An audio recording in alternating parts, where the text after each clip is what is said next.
მედიალინგვისტიკა ენათმეცნიერების ერთ-ერთი ახალი მიმართულებაა, რომელიც პოლონეთში სათავეს 2013 წლიდან იღებს. სწორედ ამ პერიოდში გამოიცა ბოგუსლავ სკოვრონიკის მონოგრაფია სახელწოდებით მედიალინგვისტიკა.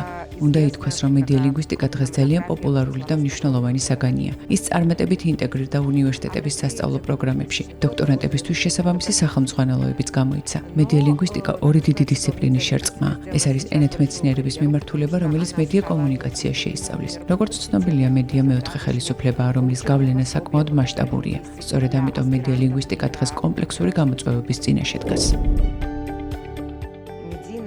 მედია კომუნიკაცია შეიძლება ითქვას ზემოქმედებითი კომუნიკაციის ფორმაა.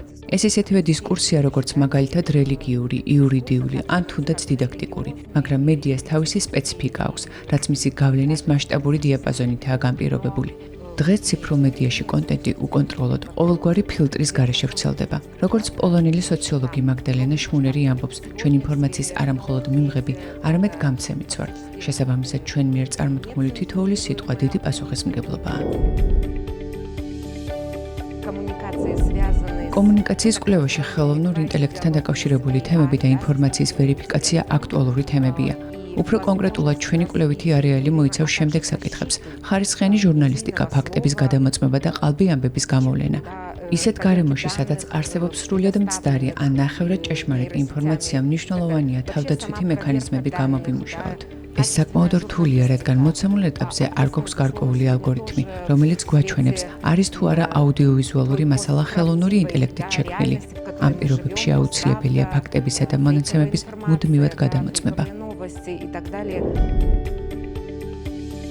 Впечатление великолепнейшее, да. კავკასიის საერთაშორისო უნივერსიტეტმა ჩემზე დიდი შთაბეჭდილება მოახდინა. საოცრად თანამედროვე სივრცეში მეგობრული და კეთილგანწყობილი დამოკიდებულებაა. აღმოფრთოვანა სტუდენტებსა და პროფესორებს შორის არსებულმა უშუალო კომუნიკაციამ. ამ უნივერსიტეტის ერთ-ერთ ღირებულებას ისიც ქმნის, რომ კურსდამთავრებულებს ადგილზე დასაქმების საშუალება ეძლევათ.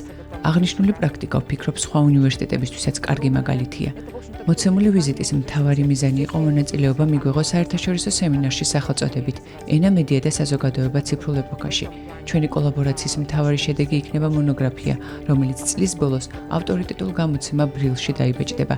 გეგმავთ სხვა ერთობლივი პროექტების განხორციელებასაც.